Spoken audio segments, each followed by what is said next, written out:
Turf Talk with Drew Miller.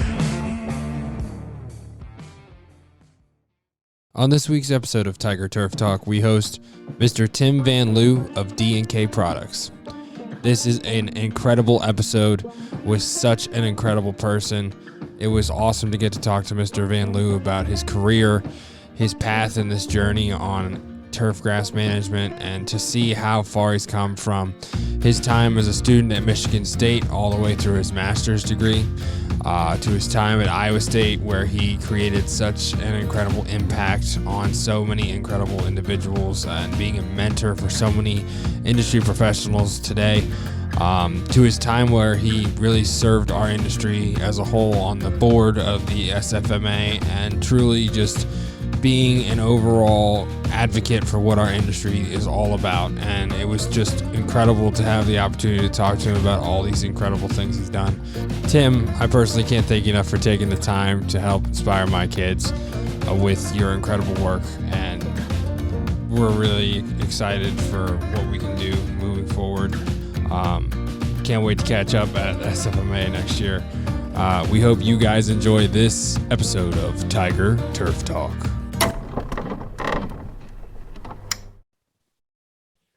Good afternoon and welcome to the 79th episode of Tiger Turf Talk. I'm your host, Drew Miller. Today we have on Mr. Tim VanLoo of D&K Products for sports fields, golf courses, and lawn care in the state of Iowa. How are you doing today, sir? Doing very well. Thank you. Thank you for having me. Of course. We have met on occasion at SFMA conferences, STMA, whatever you guys want to call it, if we're still arriving on that.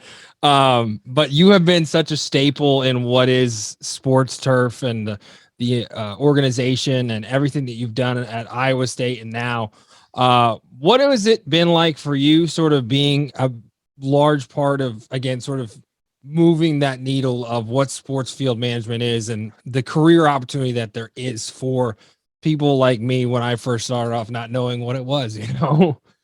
Man, I wish I agreed with the statement that I moved the needle at all or been heavily involved or any kind of influence on the industry. But you have. Man, I first got into turf right out of high school. Started working for a golf course and then got into the sports field side once I was at Michigan State and had an opportunity to grow in Michigan State's field in the summer of 2000, like into 2001. And then what really got me going towards the sports surf industry was having the opportunity to go to the Athens Olympics in 2004 and helping build that Olympic field. And then from then it was just like, I'm hooked, let's do this. And then being part of the SFMA, which is, like you said, I'm still getting used to it, but maybe give it a year or two. That was just an opportunity that was just fun, right? Because you're surrounded by people that enjoy the same things that you do. And it's such a passionate group. And you just make such good friends while you're at conference. And then, year after year, you get to see them. And so that was just a fun opportunity, honestly. And just so grateful for that opportunity. I didn't hit the unmute. Sorry. I missed You're it. right. No, for sure. And getting back this year was really great. Being able to be in person was crazy. It's weird that you look back and it's like you skipped 2 years. You're like, oh crap, that was 3 years ago now. Like, right. It was as much as the online thing and Zooms and stuff have been really fun to there's nothing like the human contact and being around people and shaking hands and hugging. And I had a blast this year. It was so much fun. Absolutely. I couldn't agree with you more on that. Especially, meeting new people is hard to do online, But like you said, good things come out of it. Doing this podcast and everything all came from COVID, starting in the classroom, so it's been, you always take the good out of the bad, right? Always try to anyways. Try to, right? Yeah. Make every day count. Yeah, exactly. So I sort of discussed how you used to work for Iowa State and everything. Could you sort of discuss what your journey was through the industry and how you got to this point with D&K? Yeah, absolutely. So going way back, I got involved in, I knew I wanted to work outside. My dad is a farmer. We grew up on like a vegetable farm. He's worked there. It's not our farm. If it was our farm, I'd probably still be there, honestly. But worked for him for, since I was 14 and could legally do that. And then I played golf in high school and met the golf course superintendent at our home course and realized that, man, you can make a career out of just growing grass. Like, this seems like a good gig. And thought that's what I was going to do in the golf side. And then, like I said earlier, it was just a couple key projects while I was at Michigan State during my 2-year degree. And then I stayed for my 4-year degree. And then I actually stayed for a master's degree. So I really just didn't want to leave Michigan State is really what it amounted to. And so that journey kind of just got me involved with the sports turf, and then graduated Michigan State. And my first job was at Northwestern University, or my first big boy job was their agronomist and like events director. So it's kind of a combination job. It was heavily unionized in Chicago there. So Evanston is just north of Chicago, so heavy union. So I'm mid-20s, grew up working with my hands, and all of a sudden I'm in a situation where I can't mow, I can't paint, I can't do anything. I basically could adjust irrigation and set up a plan for the fields. Really enjoyed my time there, but wanted to do the work. And so when Iowa State had an opportunity, had a job opening, I was able to interview, and Mike Andreessen, one of my mentors, and actually he was the president of the STMA at the time. When he hired me, I was like, man, I don't know if I want to follow this legend. Like, this guy's legit, right? And such just a calming, peaceful soul. He's just such a great guy. And he hired me to kind of replace himself because he had moved into the facilities. And so in 2010, we moved the family further west and went to Iowa, which I had never driven across the Mississippi to that point in my life. But we did, and it's been a good spot since. It's been a great place to raise a family. So that's awesome. That's kind of my journey. Yeah, it's awesome to hear, especially that it's worked out past that, taking the leap from Iowa State to that, to where you are now, obviously. Sorry. Yeah, and D&K was who I used for most all of my supplies when I was at Iowa State. So I got to know the original owner. I was on a board of directors with him for our Iowa Turfgrass Institute, and then his son, who is Doug. And Kay is Catherine, his daughter. They both work here. And so Doug is kind of taken over as CEO president. And so we've had a great relationship for years. And then COVID kind of hit, and it kind of threw everybody into a little bit of a spiral, and we got to talking, and then he made me an offer, and here we are. Right. So that's how that kind of works. I love how that goes, right? You gotta love how that goes. It wasn't part of my plan. That's for sure. Absolutely. But I mean, the time of, again, sort of the jobs are probably pretty different and everything. Being able to have time to take a deep breath on a Saturday, during football season is probably nice. It's funny people say, you miss anything? It's like, man, I miss two things: college kids, but like the events, it's college kids. But then I should say I only miss one thing: college kids. But the hardest thing to adapt to was the fact that since I was 18, I had worked weekends during the growing season, right? And not every weekend, but many of them, right? And so it was just very odd to be Monday through Friday. That was a big adjustment. Probably a bigger adjustment for my wife, because all of a sudden I'm home on Saturday and she's looking at me like, what are you doing here? I don't know if she likes me that much, honestly. She's like, I need my space back, okay? We do. No. Right? Like, you're messing up my system. No. No, that's funny. With that, you sort of discussed the students, and I remember reading a few articles back in the day, meaning like 2 years ago or so. I think you gave a presentation one time actually about mentoring the next generation, and that's really what we focus on in our program, and trying to get kids to understand what the opportunities are. What has it been like for you to see sort of creating that relationship, developing the student, developing the worker in them, and sort of seeing that sort of take on a new generation again of sports field managers? It's a great question. One, probably the greatest highlight, other than having my kids and my wife, is being able to officiate 2 weddings. of past students that worked for me.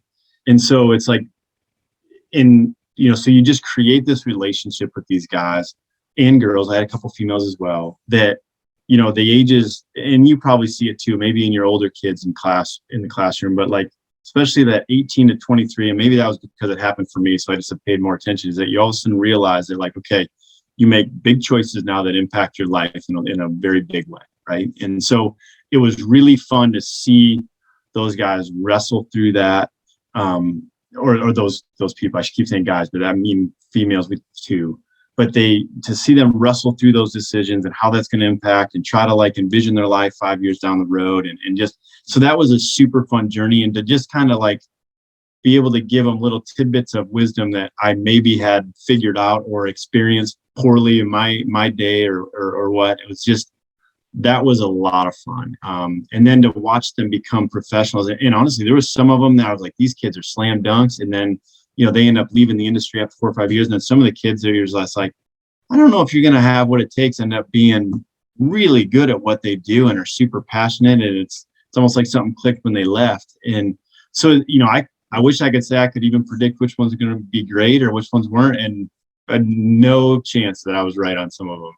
So some of them have surprised me greatly, which has been really fun. That's always good. I appreciate the surprises.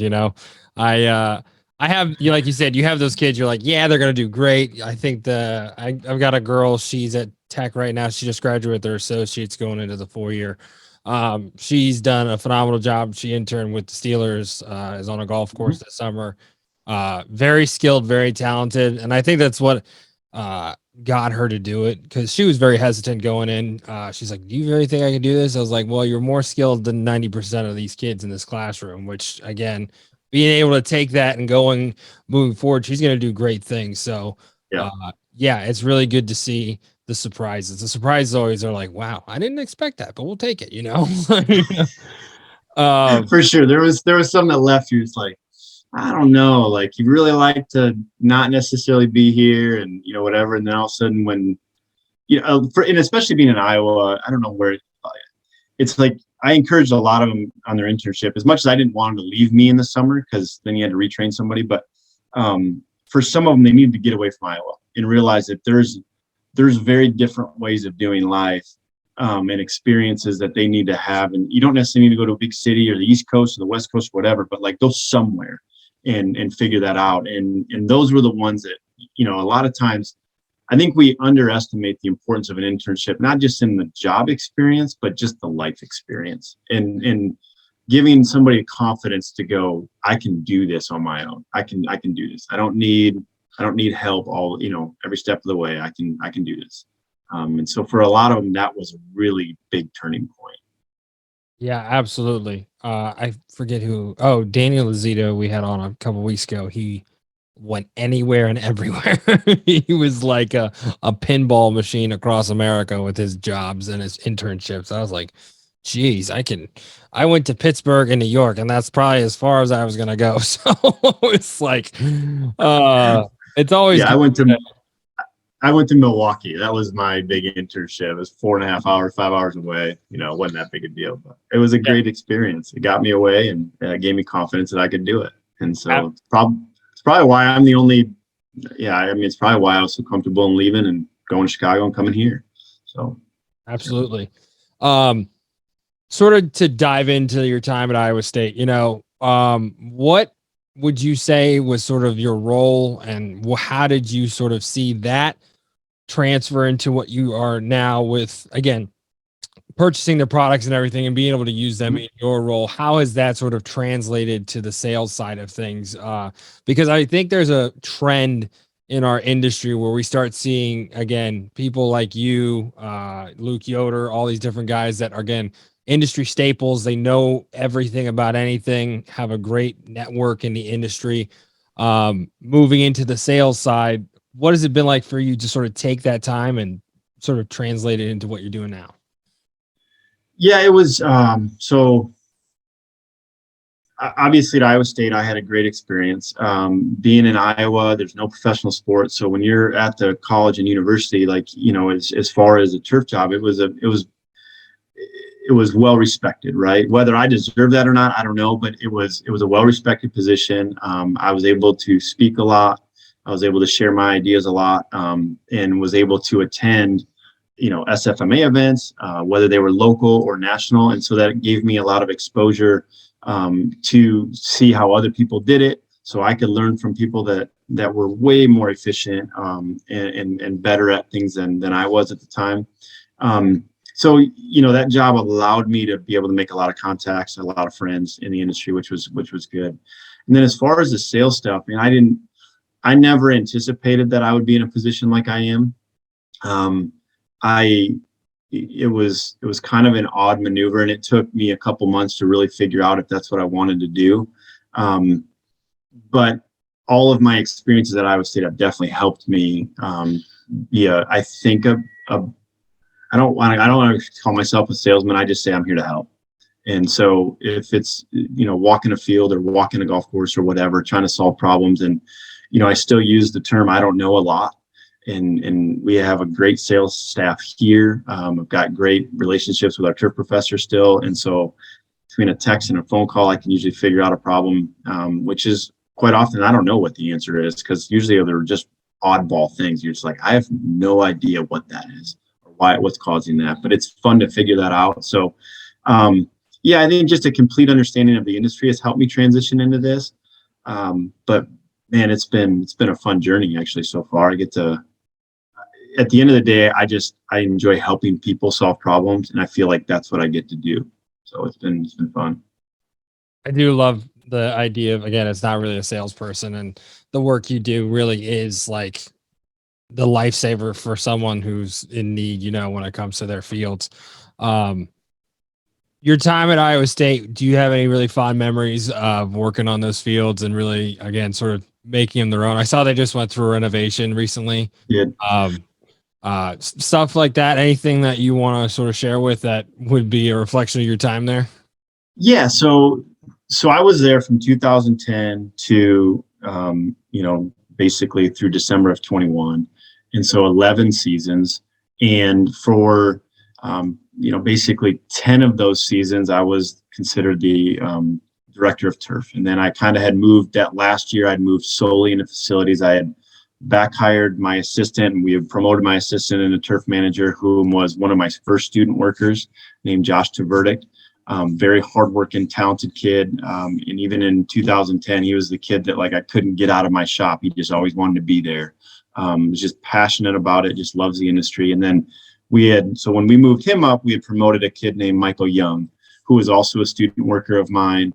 That was, between Josh and Michael, they're opposites, where they, and I don't know if they'll ever listen to this, maybe they will or not, but it's like you kind of got Michael, this really calming, super thoughtful guy, and then you kind of got Josh, that's the excitable, anxious guy. And so between the two of them, they're kind of like yin and yang. They'll kind of check each other a little bit, maybe excite the other one or calm the other one down. So it actually works really well. I got to see that for a year and a half, and now being outside of it, and just kind of looking in and stopping in for another year. But and we had some really fun times there. Probably we had a couple challenging games of all the years that I did this, from 2007 to when I left in 2020. We had two fields that I would have said were unsafe. One was out of our control completely, where the field was frozen. We had a snow event on a Thursday night, about 4 inches in 2013. And all day Friday, the temperatures just continued to drop. So we got the snow off the field. But by game time at 7, I think it was a nighttime. It was a night kick, and it was 3 degrees at kickoff. And I'll never forget, because it was the hardest I had ever prepped the field, or hardest we'd ever worked. Because all day Friday we were on it. I actually started plowing snow in the parking lots at 2 a.m. on that Thursday morning, right when the snow stopped, so I could have all day on the field. And then we worked all day, and then even on that Saturday, all the way up to game time, we were working on the field trying to get stuff ready. And to have the kickers come out first and it was a total Charlie Brown type thing. First kick, the guy puts the ball up on the stand, goes to kick, and just falls right flat on his back. And I was just this is going to be awful. And we were playing Kansas. we ended up just crushing them like 31-0 or something. I don't even think they even sniffed out or outside of the field the whole day, but like 3 degrees at kick, and it was -3 or 4, like actual Fahrenheit by the end of it. Field was frozen solid. So it just, in my opinion, it wasn't very playable. But it actually slowed everybody down, so nobody got hurt. Nobody could move fast enough to get hurt, probably. And then one other one that I would have said was unsafe. We had a game that was canceled due to lightning, and I think it was 18 or 19. I can't remember. It was our first game of the year, and so they rescheduled against Drake, and Drake is right here in Des Moines. It's not a Division I football, but it was one of those that they kind of let us do it, and so it ended up being in December. We don't play games in December. It was the first time Jack Trice had ever had a December game, and Friday was a perfect fall day. Perfect. I mean, it was 50 degrees, calm wind, nothing. But Saturday was predicted to have a ton of rain early in the morning, and then that was going to move into like sleet, snow stuff, and then it was just going to get cold and windy and nasty.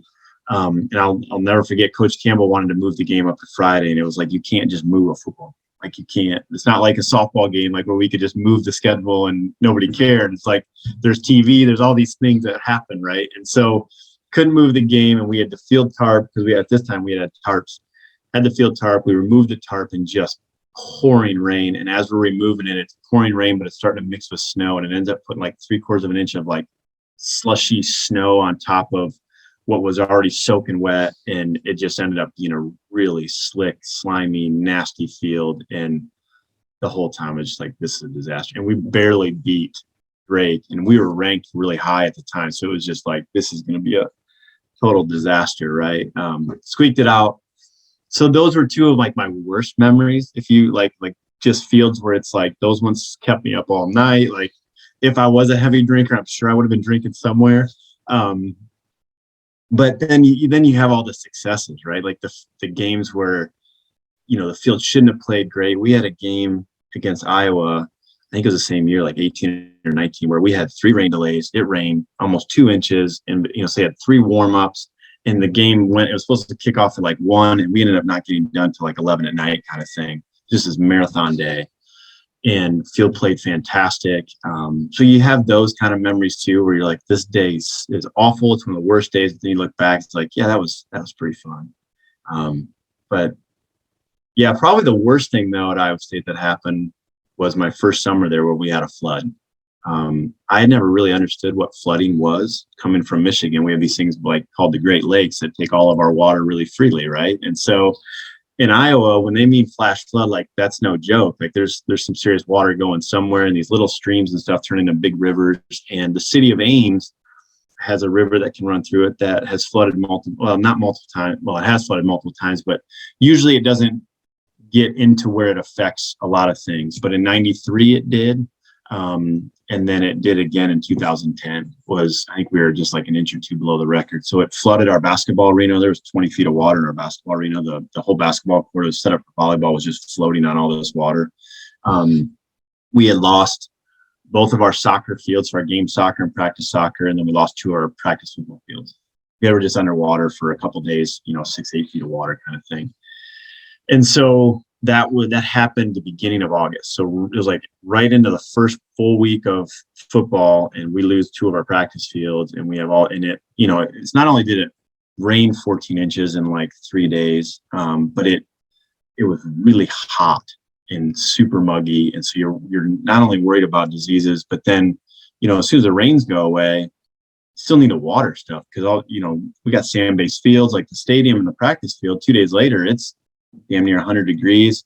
It's drying out, and we're not supposed to water because, the town's all shut down. It just was a total disaster. So we may or may not have watered a little bit in the stadium where people couldn't see, nobody can prove it. Nobody has any video evidence. Everything's fine. Right. No, I mean, it's fine. You do it, like all of us, you do what you have to do to make it right, so we weren't just going to let it go and, dry up. And so there were some interesting times at Iowa. That was probably the most crazy, was with my first season there, where we flooded. And Yeah, that was nuts. And then from that point on, whenever it rained heavy, I just go into the stadium and make sure all of our field pumps were working, and you just never slept right. It ruined me. Oh goodness. I'm trying to comprehend the volleyball court just floating around, Oh, what was frustrating is we spent that whole night, because once, there was a lot of people that had gone through a flood in the university. So there was this protocol to do certain things and sandbag certain things. And so we had spent the whole night sandbagging the basketball arena. And we left. I remember leaving at like 6 a.m., sending all the kids home and telling Mike, like, hey, I'm going to go home and shower because I've been walking around in all this flood water all night. I'm going to come back. I'll just come back. I'm not going to go home and sleep or anything, because it was a Tuesday night into a Wednesday morning. Never forget it. And by the time I got back, like an hour and a half later, that's when the flooding had occurred, and there was water all in Hilton. And so like that 2 hour period, it just came. And so water is an unbelievable force. It is unbelievable. And if somebody doesn't respect what water can do to something, they ought to, because it is unbelievable when it comes. So that gained me the respect at that point. I was like, man, I'm not messing with floodwaters. That's scary stuff. Yeah, for sure. That and water. That and wind. Sorry.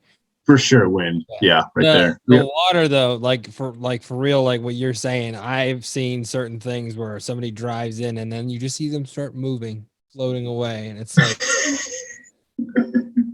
what are you doing? It's not that deep, but like, why are you going in there? Like I said, don't go in there. So no, I hear you. I hear you for sure on that one. Yeah. So in your time there, obviously you worked with a bunch of different people, and you mentioned a little bit about this before, with mentors.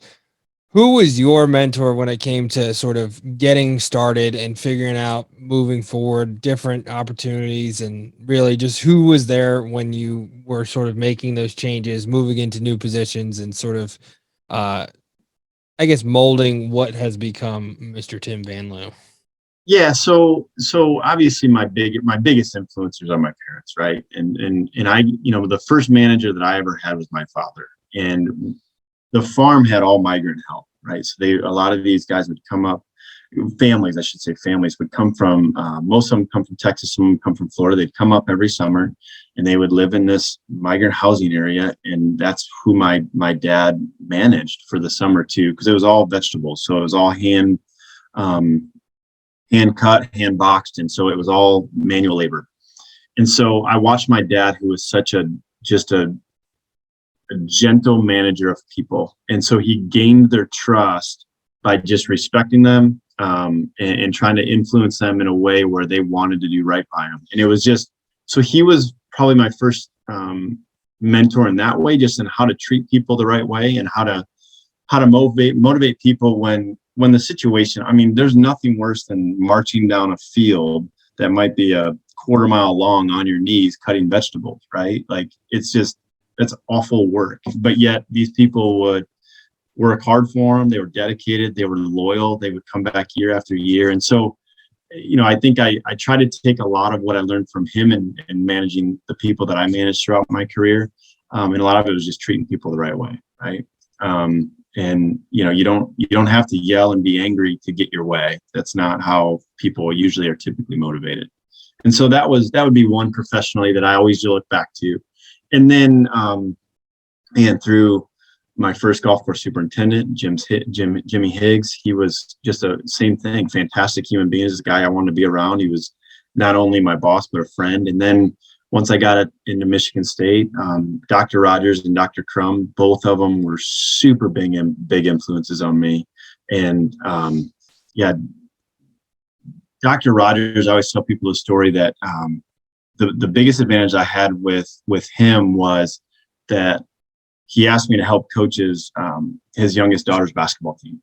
And so I was like, I played a lot of basketball. He knew that. We played against each other, especially when I was in graduate school. But I started helping him coach this team. And so I got to see my professor away from Michigan State and got to know him more as just a person, right? A human being and a father.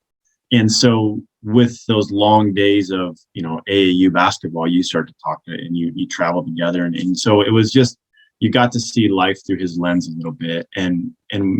So he was a big influence on me, especially professionally, and just how to think through problems and not just, because I'm much more of a quick decision maker. Like, this is the decision. If it's the wrong one, we'll figure out how to make it right down the road. And he was much more of a methodical thinker. And so he would at least slow me down a little bit. And then you had Amy Foudy while I was at Michigan State.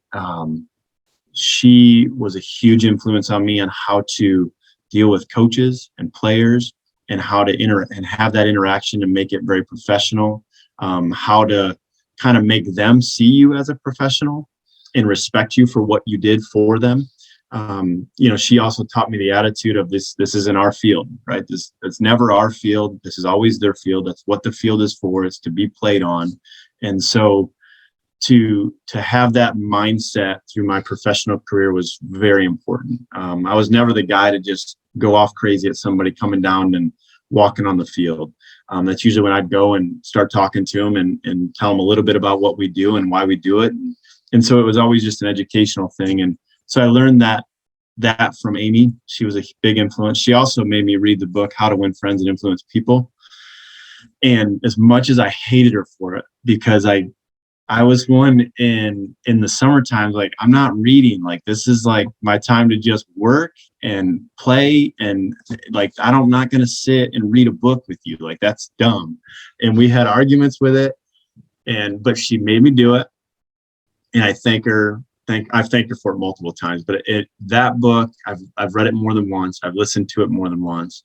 And again, it's just kind of that. It's just how to treat people, right? And it's an impactful book. So if anybody's listening and haven't read it, it's a great book.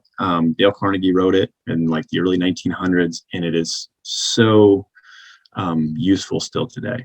And so that was a huge impact. And then, Northwestern came and gone, and I had some really dear friends there. And then, lastly, probably mentorship wise, was Mike Andreessen at Iowa State. For those of people that don't know Mike, one, it's sad that you don't, because he's one of the just best humans I know. But he's again a very different thinker. Like, he'll sit and stew on a problem and make sure that the decision he makes is the right one. And again, he taught me to at least appreciate that process. Sometimes he would drive me crazy with it, because I just would be like, let's go, let's make this decision, let's move on.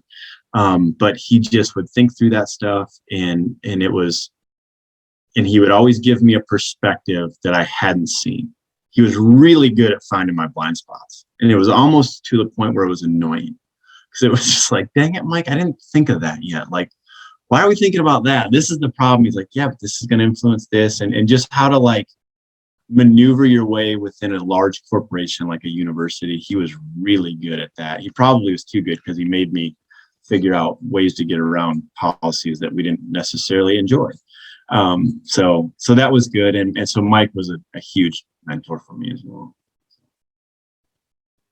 I think what you're saying about just being a good human being, I think that might be the most underrated thing about pretty much anything in life. You know what I mean? I think as an educator, obviously I have certain things that I have to achieve, what I'm aiming for when it comes to like the curriculum and whatnot. But if I can get a student to walk out of my classroom a good human being, or even a better human being than they walked in, I've been successful. The fact that, especially in our time with COVID, and I see it more because, again, younger kids obviously have had that impact, and losing a year and not knowing how to react coming out into society again.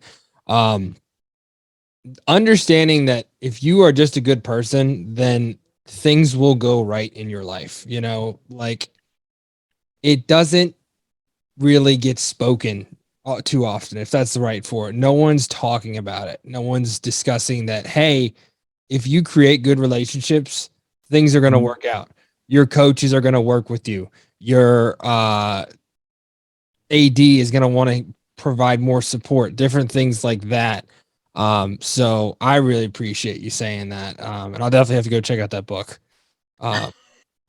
So yeah, and to just kind of pile onto that a little bit, it's, it's treating people with respect. The thing is, none of this is hard, right? And I get, I get to see a lot of different things now on my travels, and I hear people struggle for employees and doing things, and I hope that each one of the people, when they can't find people to work for them, they at least look in the mirror and go, okay, how can I help this situation by the way I act, right? Because I think it's really important because every person's different too. You can't manage all of your people the same way. At least that's what I found, right? Some of them do need a firmer hand. Some of them don't.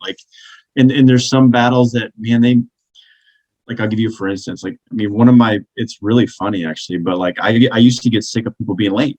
It drove me crazy. And my wife of almost 20 years drives me crazy because she's hardly ever on time for anything. It's what are we doing? This causes too much stress and anxiety. But even at work, I finally got sick of having that. It's totally fine. You're fine. Everything's okay. You can be late. The women are always right. I learned that. Sorry, I didn't mean to interrupt you. No, it's fine. But it's one of those where I just created a policy. If you're going to be late, that's fine. But you're bringing donuts. It was that simple. So I'm not going to be unhappy if I'm eating a donut. It's that simple. And so that change in mindset of, okay, I'm not going to be angry about this. They're going to bring me donuts. It was fine. And we had a ton of donuts because I had college kids that like to go out. It was just one of those things they did. And for whatever reason, I didn't think 7:30 was that early, but for some of them, it is not. It was a real struggle. What? Struggle. Oh, come on. That is a great time to go in. Wow. When I was in college, the hours were usually earlier because it was game day or something. Oh man, how did I get it at 7:30?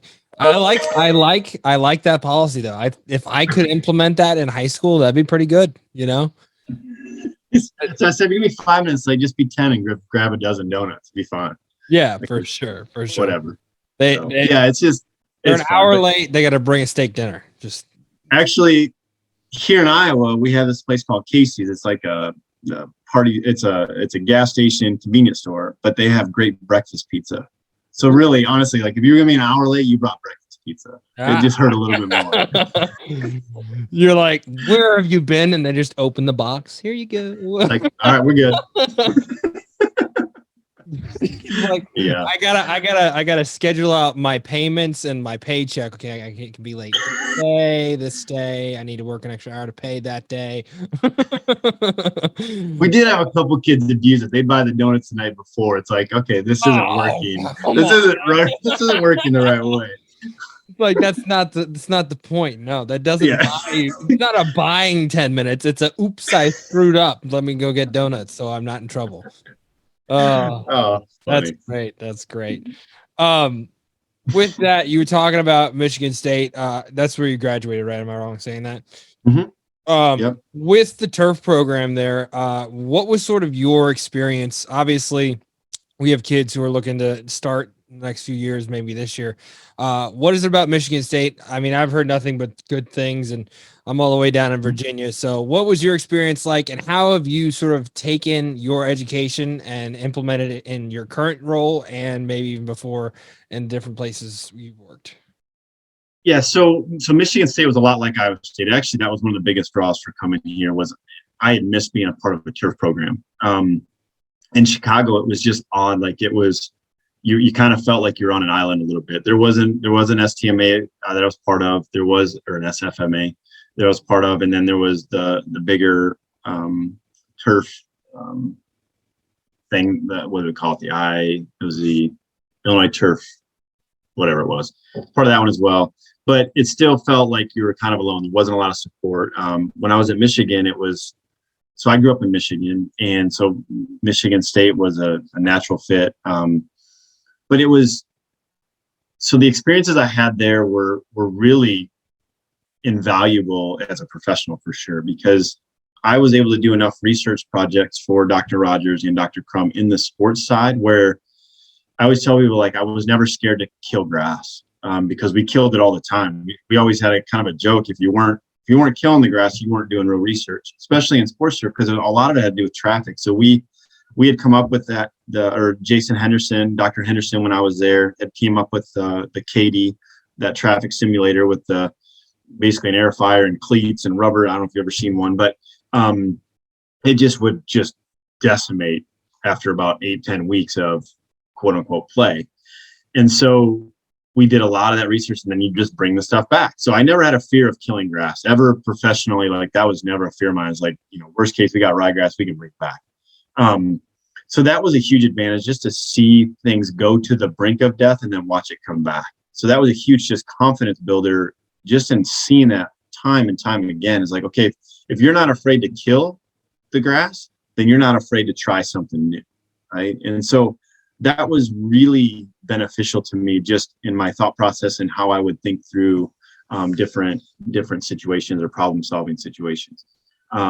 And so really, like you brought up the project for Iowa State, we just renovated, we grew our own sod. Well, I had experience growing our field in at Michigan State. So that was not a new idea to me. And so when we had developed that idea, we were going to do it in 2020, but then not knowing what was going to happen with football, we pulled the plug on that, just shy of $1 million combination project between our practice field and the stadium. So that project was an idea of mine that I had approached with Dr. Tomes, and I kind of thought through the process, and then I brought it to our administrator.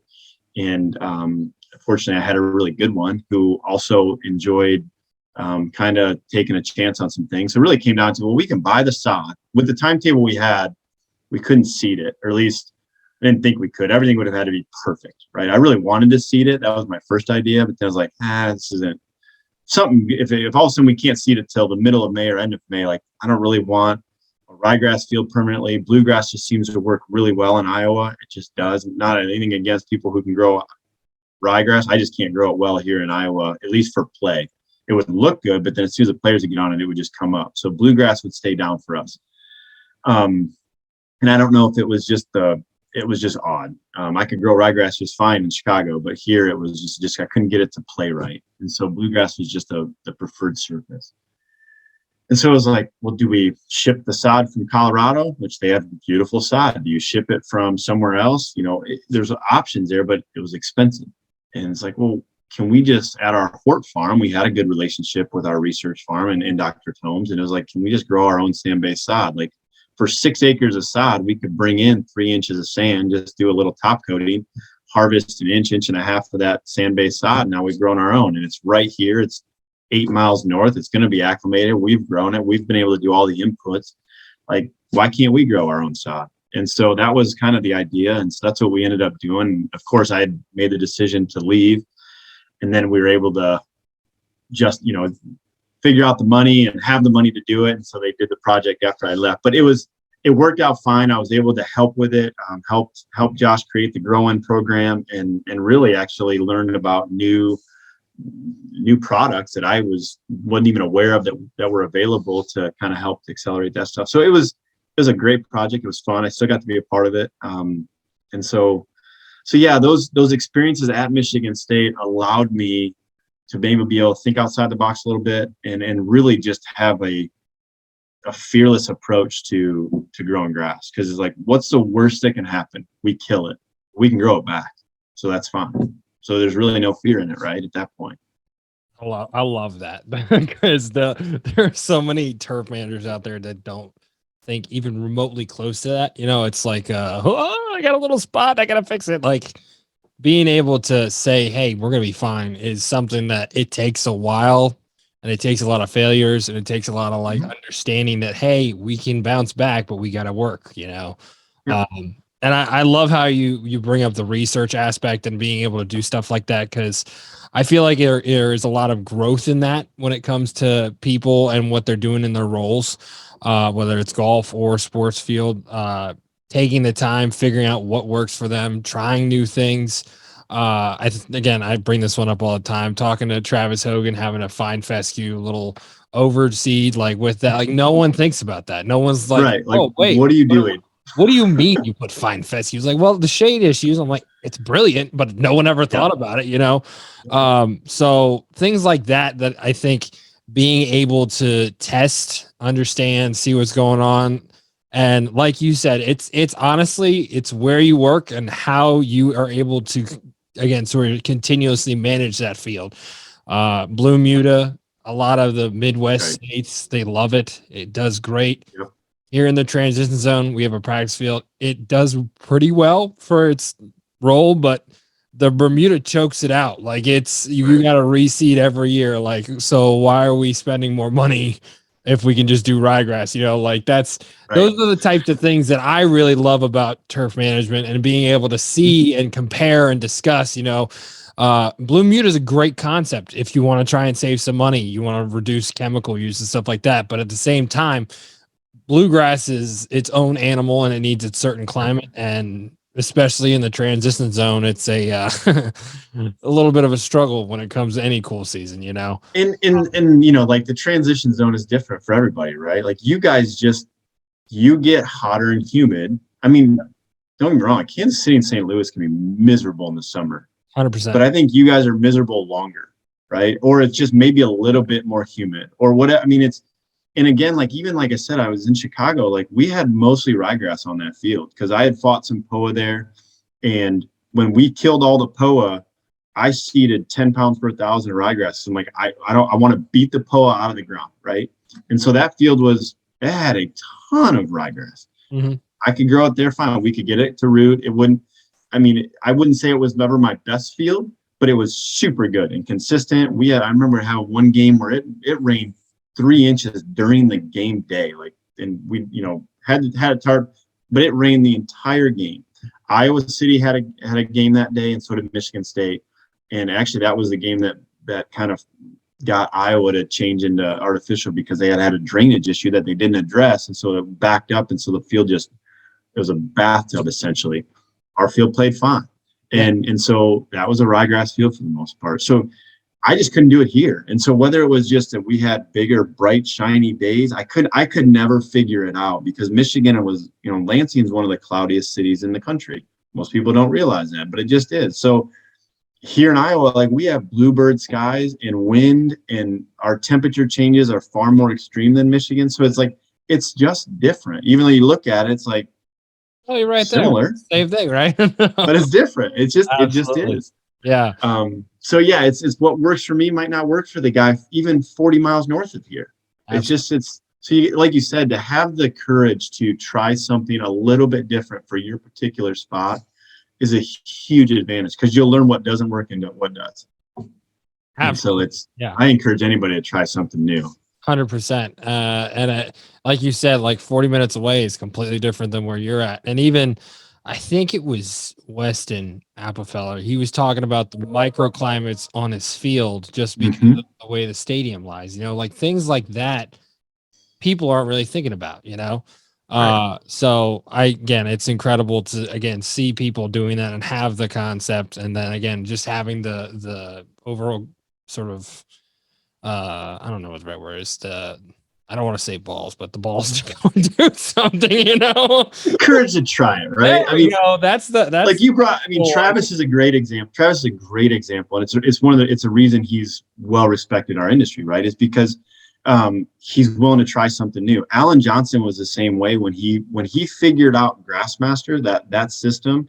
When he first got it, he would tell you, he had no idea what to do with it, and he figured it out, and after 4 or 5, I don't know how many years it figured, he got the recipe figured out. That field has been the same playability for I don't know how many years now. It just is. It's so consistent. Yeah. But he's got the recipe, but he was willing to try different things to get there, talk to people overseas, try to figure that out. And so, you look at some of the guys that have done really good things, and especially at the elite level, they're willing to try something new. Yeah. And so it's fun to watch those guys do that. And then we get to learn from it. We were lucky enough to talk to Alan. He didn't want it to be broadcast or anything, so it was just for the kids. But what he did up there, talking to him and having the schedule that he knows what he can do any certain time, and it's insane what they have to deal with up there. And I absolutely love him because being able to do all that while dealing with the whole, again, artificial turf monster when it comes to why wouldn't he be artificial turf? He's in Green Bay. of all of the NFL teams that has the right to say, yeah, we're going to go with an artificial turf field, it's Green Bay, like, Right. and it outperforms a lot of the fields in the NFL most of the time, which is unbelievable to be able to do in that climate. So again, huge props to Allen and everything that he does. And I can't thank him enough for taking the time that one time. It was a while ago now. See, it's he is Alan Johnson is he's one of the most interesting people I've ever met, honestly. So fun to be around. I got to serve on the national board with him, and I've been I tell people, so I just got to go to Augusta this year for the first time. Oh, how was that? Walked Augusta. We went Wednesday on the practice round this year, and we walked the whole thing. And so I tell people well, how was it? I said, I'm going to compare it to this. I've been on Green Bay's 50-yard line underneath the growth lights twice. And walking Augusta was very similar to that. It was the only place I've ever been where I was allowed to be, but didn't feel like I should be. Like it just didn't feel right. Like this is just like hallowed ground. Like I don't feel right about being on here, but this is really cool. Yeah. And so, Green Bay is just a special place. And I don't know if people really realize how awful the climatic conditions can be up there. Yeah. I forget what time it was. It was a playoff game, and he discussed how he has that whole rig set up with he blows it up, make sure it's blown up, freezes over certain things. Like he had let the air out and it froze on the ground. I don't know if he told you the story or not, but oh yeah. the fact that that can happen and it's 2 days before a game and he still has to paint the field for the playoff game, I'm just sitting here holy crap. Is that the one where you had to put the old cover back on it to heat it up enough? Yes. Yep. Right. And given people can chalk it up. Well, he's got unbelievable resources. Also, it's but he's got to have the wherewithal to have an extra tarp that he kept his old one to be I might need it. I don't know. And then figure out okay, how can I do this? Hey, why don't we grab this tarp from off the shelf, blow that up, heat things up again? I mean, he's an outside the box thinker for sure. And again, you're talking about him going overseas and whatnot. No one would ever think about that. Having the lights, having the understanding, what they're doing over there. And again, nothing against us here in the U.S. because we have a bunch of great industry professionals. We do a pretty good job for what we're doing. They, for some reason, have it figured out. I don't know if you know John Ludwig and those guys. Just talking to them and the overall understanding of what the expectation is, how they handle the situation, it's insane to me that we are not even sort of close to that. Having the understanding that the owners understand that the grass is as important as the players. Where do we get to that point? How do we get to that point? Well, now I'm going to get philosophical on you and get butchered for it. But I think it's let's say in general, Americans like to be comfortable and they make things easy. Right. And so artificial turf became that for grass, where the Europeans made a decision that this game is going to be played on grass no matter what. And so they figured out how to get it consistent week to week, no matter what the weather was, no matter what season, time of year. Right. And so it was people forced to solve problems where we just took the easy way, threw some carpet down, threw a little bit of rubber in it over time. And now you've got what's supposed to be the same. And nobody will tell you that it's the same, especially if they've played on an elite field. And so that's my opinion of why they're so much further ahead is we just took the easy out. Yeah, and I couldn't agree with you more on that part. It's just, again, I might get in trouble for talking about it, but I don't care. The level of not comprehending what it takes to manage even an artificial field. I don't, as a parent, obviously kids are gonna have to play on artificials because it's everywhere, and people are I don't have to take care of it, whatever. But the fact that again we have the carpet, a little bit of rubber, a little bit of sand, and right underneath that is a concrete pad. What is the equivalent of a concrete pad? Road bed. Yeah. Who is okay with that? Think about your kid's head bouncing off concrete. Like, is there no comprehension, like, to understand it? They're like, ooh, look at that. It's plastic and green. I like it. Like, no. It's just luckily our program has done well, and we were able to prevent our game field being switched to artificial. So we have it on a practice field. And it's great to see that, again, our advocacy for natural grass actually panned out. Thank God, because I would not be around. But it's a win. It's a win. Yes, we've got one. Nokesville, Virginia. Hey, Iowa State's getting ready, so we're gonna do the same recipe. We're gonna grow our own sod again. I say our just because I was there for long enough. But they're gonna grow their sod again, and we're gonna replace the artificial soccer field with natural grass next summer.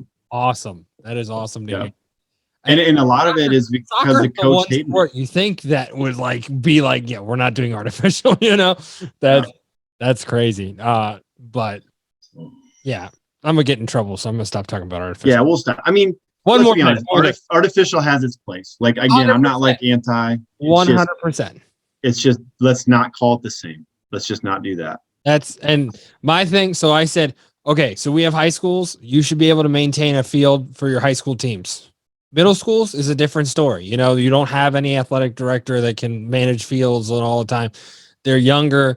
They're not going to be more forced with their body when it comes to like torque and all that, which is what we're seeing issues with. Yep. But again, I come back to this because I've talked to multiple NFL field managers that maintain artificial fields. They replace it every 2 years. Crazy.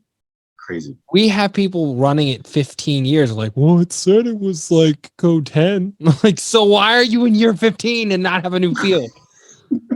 That's my issue. Like, that's my new headline writer. Like, guys, 2 years, and they only have like 10 games in those 2 years. Yeah. Like, but sort of going back, and I meant to talk about it earlier. What was that sort of like for you coming up with that idea of, okay, why don't we grow our field right next door?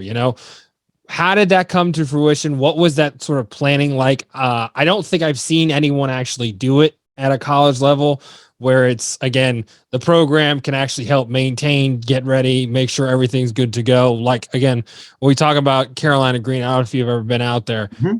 It is. I haven't been out there. I want to. Oh, it is. We went down, my kids and I actually went to the SFMA conference this year, and we stopped on the way down. The amount of fields that they can cut in that space is unbelievable. And Chad does a fantastic job, but being able to do that on site right nearby is pretty awesome because, again, you guys can do and manage and see what's going on and be sort of that sod farmer. What was that like, and how did you get that up and running?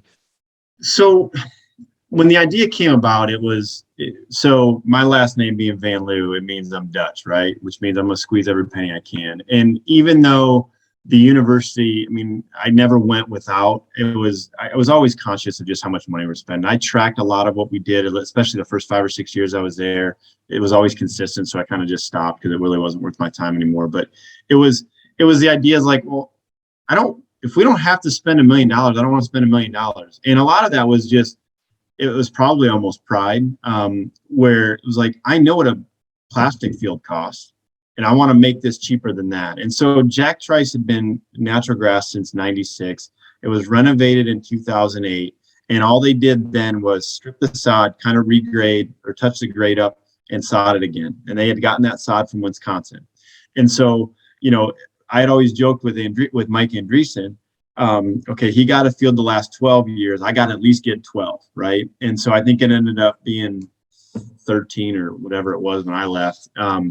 But the only reason we really needed to renovate it was because in those 25 years, we top dressed it and we had raised the field up about 8 inches. And so our full USGA system, instead of being 12 inches of sand, was closer to 20. And so really started noticing some issues in 18. There must be a tipping point around 18 inches of sand root zone, because all of a sudden, like, the middle of the field was drying out different. And it was just acting like it hadn't the previous 7 or 8 seasons I was there. And so I had kind of put on our administrator's radar, like, hey, at some point we need to get this thing back to where it was before.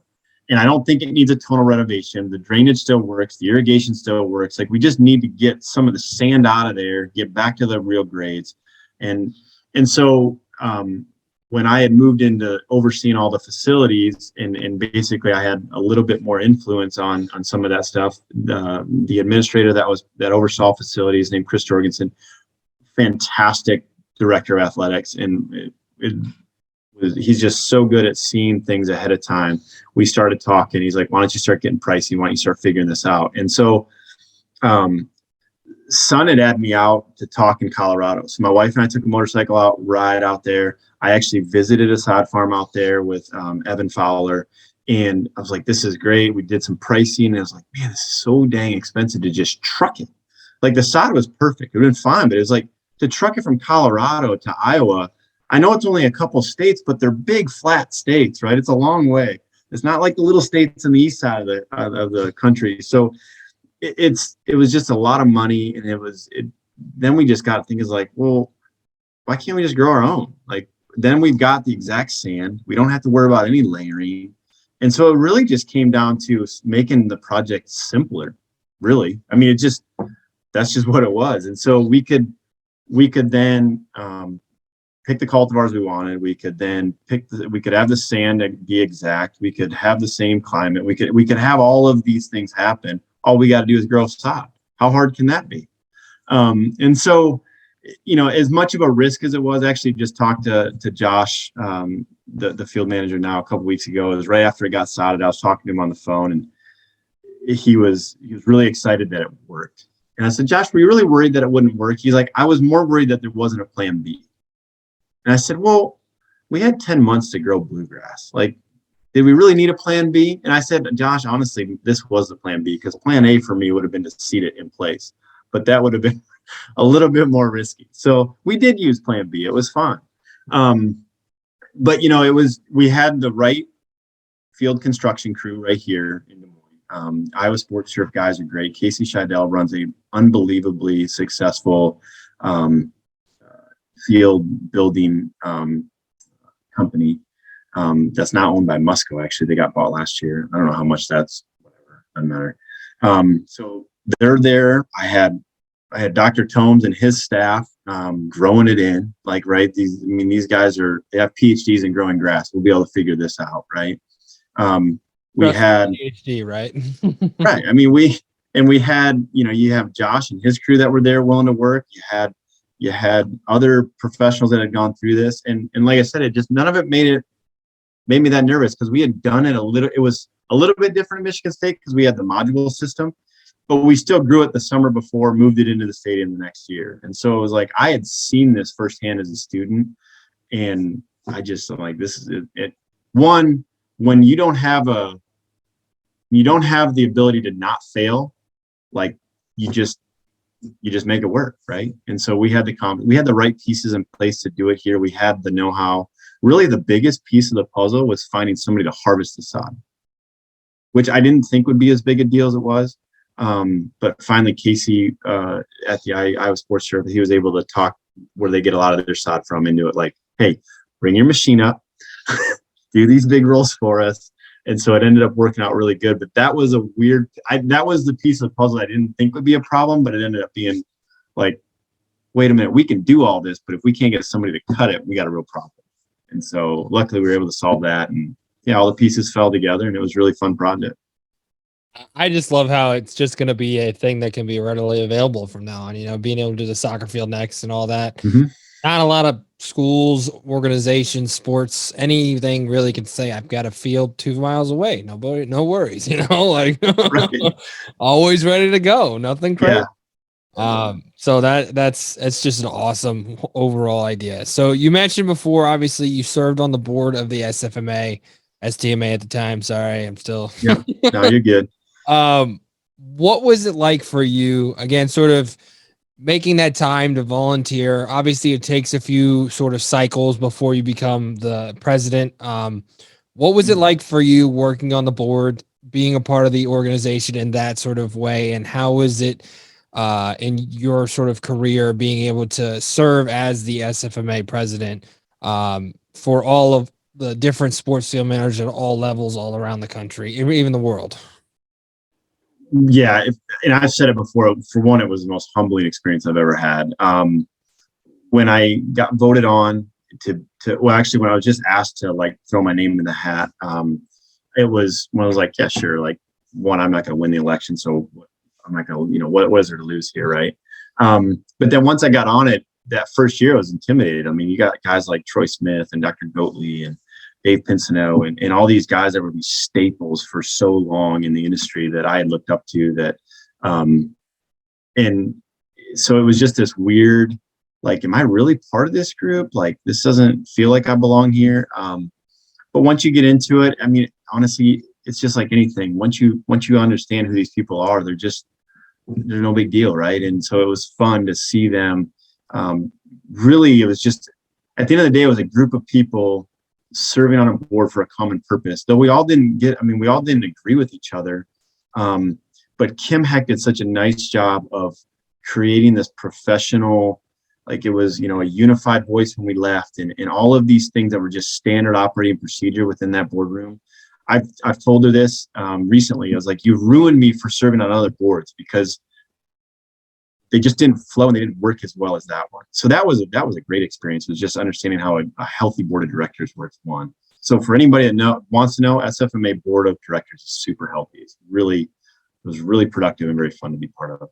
And then to be asked to potentially go on into the executive board and then to be voted into that was just really humbling. Honestly, it was really surreal. I never felt deserving or anything like that. It was just really fun. And again, I mean, that group of people that go to that, a lot of the ones that just are always there every year they just have a passion. And when you're around people that are passionate about things that are similar to your passion, it's just really fun, right? And so, though we may not all agree, whether it be politically or whatever, but like, when we're in that realm, like, we're unified and we're there for one thing, and it's to be better at what we do and to serve our athletes and coaches and communities, and so that's just really fun to be part of that. And so to have the opportunity to quote unquote lead that group, an experience I really can't ever put a word to. It was just super humbling. It was super humbling. It was a lot of fun. I enjoyed it. I was on that board for 6 years. And just a life experience that I'll forever treasure. It was a lot of fun. That's awesome. Especially, I mean, like you said, the reason I love the SFMA, again, it gave me the opportunity to pursue my passion and be a part of what is so much bigger than just, again, one field that you manage or however many you have at your facility. Just seeing the people that go through the same struggles, who go through the same successes, being able to talk to them, being able to bounce ideas off of them, and really just, again, sit down and talk. That's honestly, like, that's one of my favorite things about going to the conferences, being able to do those things and seeing those people you haven't seen in a while, former bosses, different things like that. And again, I greatly appreciate the work you did with it, because what year was it that it was 2017, 2018? Yep. Somewhere in there. I can't remember. San Diego, something, wherever the conference was. It's always great to have the opportunity to learn more in the setting of others, like you said, that are in the same passion, same idea. Like, yes, we can do all these different educational things, and obviously there's great opportunities out there, but being able to do some educational work through people that are right there with you through the thick and thin of what turfgrass and the world of turfgrass has for all of us. Yeah. There's really nothing like that. And I really couldn't agree with you more on that. Now, and it's interesting. Sorry, go ahead. I'll just add quickly. Yeah. You touched on it. Like, there's no replacement for having met people or get to know people that have a passion, and being able to pick up the phone after that conference and talk to them and learn from them and ask questions. Where social media, I think that's where it falls short. And I hope that association stuff doesn't take a back seat to the educational opportunities that social media can provide, because I think that's a great platform as well. But there is something with that personal contact and getting to know somebody in person and in a way that is just real and authentic. And there's something about it, knowing that you're not alone ever in your chase for, the perfect field, if that's what it is, or whatever it is, safety, playability, all those kind of things. There's other people that are just as passionate trying to do it and would be willing to drop anything to help you pursue that. And that's only something that those kind of associations can provide. 100%. Absolutely. And I think social media is a good thing when it comes to sort of bridging sort of our time frame, and there are some good, like today, I think it was Leah Withrow. She posted something about, I can't remember the specific grounds crew, but Memphis minor league team, they were putting the tarp on the field without any rain, and the players wouldn't get off the field. And it was like, what are they doing? Why are they doing that? But as they were crossing over the mound with the tarp, the heavens opened up and everything and whatnot. Like, it was terrible. Like, the wind was awful and everything and whatnot. And she's like, trust your groundskeepers, people. Like, this is what it's all about. So things like that can then become something more at those, whether it's a presentation, whether that's meeting up and talking about it, like, that's what I think the social media role should be, and honestly, the only reason that we're on social media is to sort of share what our kids do, highlight their work. So that's sort of what we use it for. And again, sometimes that seems as like, oh my gosh, you're putting up 10 million mowing patterns. Well, the kids really enjoy it. We got to get them interested in doing this, So you're exact.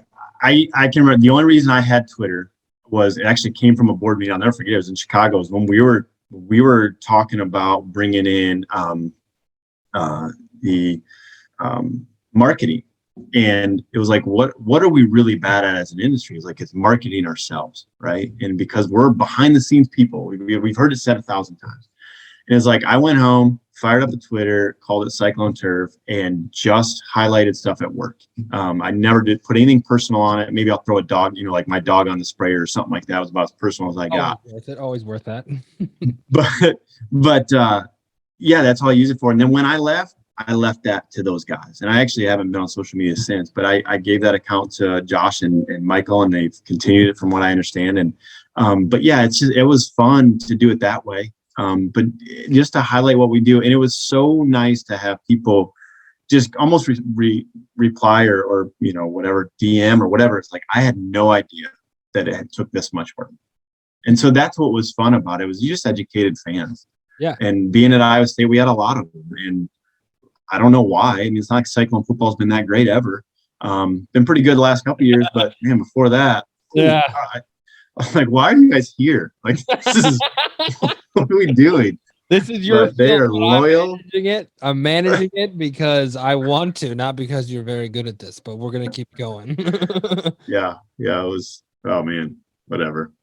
No, for sure. And I think what you said there about sort of making people aware, that's not like, again, obviously bringing in more people into the industry, like what our program is for, but also, I have 200 students roundabout. Like, even if there's only 5 kids going into it on an annual basis, I still have 195 kids who know who the groundskeepers are, who are going to look at the field differently than what they would if they were just going to a game, like, and whatnot. So I couldn't agree with you more on that. Sort of been the weakness in our industry, and obviously we're getting better, but I feel like there needs to be some way we can sort of advocate, whether that's through an athlete themselves sort of advocating for us, or is that's putting a banner up in a stadium that's like dead center, like, hey, look at that, it's on the screen all the time. We should probably put something like, what's that,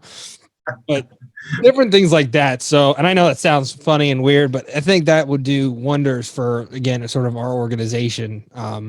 So I can't agree with you more on that. So we wrap up on these last 2 questions. Sorry, I can't talk for some reason. But just, I'm always interested to hear the different responses, because they can go any which way. obviously you've had an incredible career, and being able to see your work over the years. If there was one thing that you wish you knew, and it doesn't have to make anything improve on what you did or anything, or change what your journey. If there was one thing you wish you could knew, what would that one thing be and why? In regards to When you turf started, stuff, yeah, sorry, my bad. Turn one more personal in the sense of in the industry, sort of like maybe something like wish you knew more time for like family, things like managing stuff. Again, not focusing on, I'm just saying, like, it doesn't have to just be like, I wish I knew that I could do better bluegrass in uh Ames versus I Rollins, you know? I guess it was if I had a shortcoming, um, I wish I knew that I could trust those around me, um, to to get the job done, more often. It took me a while to not feel like I needed to do everything or be there for everything. And honestly, it was like my last year when I stepped away from the fields day to day and saw Josh just do what he did, Michael do what he did, and be able to do it differently than what I thought had to be done sometimes, but they still got it done. That was probably, I wish I knew that I could have gotten away a little bit more. I think we all struggle. We all think that we have to be there all the time. And so to take more time, to take more weekends, to let them lead on a weekend to where I could take the next weekend, that kind of stuff. I wish more of us could see that side of it, because at the end of the day, like, I don't know if we think we're that important, but it's just like we get tunnel visioned on having to be there all the time. And I wish I knew that I didn't have to be, and it wouldn't have reflected poorly on me. Because I just, it's not that I didn't trust the guys. It's not, I mean, it wasn't that at all. It was just, you always felt like you had to be there. And so later in my years there, I became more comfortable with not being there for everything. But man, those first couple of years just never felt like I couldn't not be there. So that's what I wish, because I didn't leave Iowa State because I was burned out. That wasn't it at all. It was actually a really hard decision to make. It was what I find really sad is the ones that leave our industry and don't ever come back. And when we lose a really good one, because it's, as we know, finding employees is hard enough, and finding people that are passionate and professional and all that stuff is even harder. And when we lose one because they just get burned out, it's such a sad thing, because it's probably, some of it is the demands of the job, but some of it is just our own, we bring this stress upon ourselves where nobody else even expects it. And I wish I knew that. I wish I would have seen that earlier. Absolutely. And it's not anyone's fault. It's just sort of in the DNA of what a sports field manager is. It's not, and again, it's not trusting, like you said, it's not trusting the other person. It's just like, you've always been there. It's always been like, all right, let's get this done. Gotta get this done. Gotta get this done. It's just sort of who we are as an industry as a whole, So yeah. And it's incredible because it's hard to take those moments and understand that, and learning from what your experience taught you and everything. So it's incredible to hear. And then the last question we always ask is, obviously we have some young individuals, pardon me, that came out of nowhere. Young individuals who are looking to join the industry, actually, like I said, graduating in about 10 days, what would be your best words of advice for them when it comes to sort of taking that next step in their lives and looking forward to the future? I'm gonna take this in two ways. We'll go personally and professionally. Personally, be accountable for everything you do. That we can. I find it easy. I think the older I get, the less I can blame anybody else for things that don't go right. Right. I can see that, like, I had influence on that.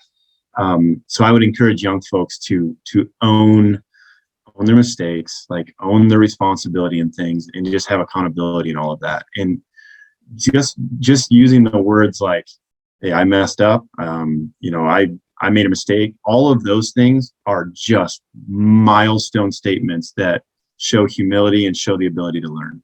And so that would be my first piece of advice to people, is just be accountable for all of your actions, not some of them, all of them, right? Own all your mistakes. Mistakes don't define you. Those are learning opportunities, right? And then professionally, latch onto those that are really good at what they do. And even those people that are really good at what they do will have shortcomings. So you can learn from those just as well as you can the good things. I had all kinds of bosses throughout it. And all of them had strengths and weaknesses, and being able to take pieces of all of that to create your own style to be successful managing people is super important. And so learn from those people, whether you think they're a giant jerk or whether you think they're the nicest person on earth. You can learn from both of those people and take lessons from all of those experiences. And so don't necessarily run from a hard situation, but you can learn from that. And so professionally, that's what I would say, because the grass stuff, at the end of the day, what's the worst that can happen? You can kill it, right? That's what they make seed, sprigs, and sod for. And so we can make that better again. We used to have a joke at the stadium, was like, seed didn't do you any good in the back, right? And so having this fear of killing grasses, that shouldn't be a thing. You can always grow it, but it's the managing of people, impacting or having relationships and impacting those around you. I mean, that's really fun stuff. So that's where you find the fulfillment, I think. Some of the best words of advice we've had on this podcast. So I really can't thank you enough for all the time you've taken. We really appreciate you taking the time today. And again, it's been awesome talking to you. Man, I was so excited to do this. I was like, man, this is gonna be so fun. So I thank you for having me. This is great. This is great. Of course.